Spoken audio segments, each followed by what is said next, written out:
Good morning.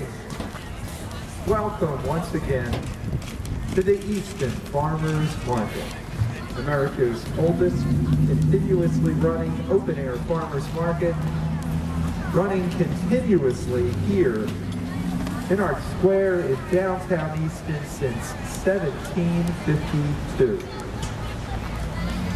I have some mixed emotions today, folks. It's a beautiful day here in the square, but it is the last day for the outdoor market this season.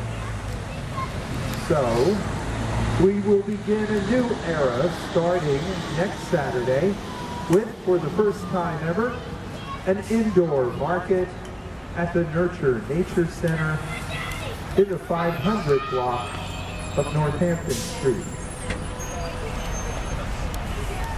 It's a perfect setting today to come and enjoy apple cider, all kinds of fresh vegetables. We've got apples, we've got fabulous fruits, baked goods, handcrafted items, meats, eggs, all the wonderful things that you love and enjoy from the Easton Farmers Market here today. So please come down and celebrate with us.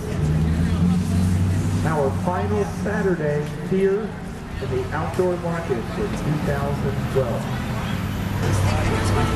Coming with stuffed breads. These are two new people that we have.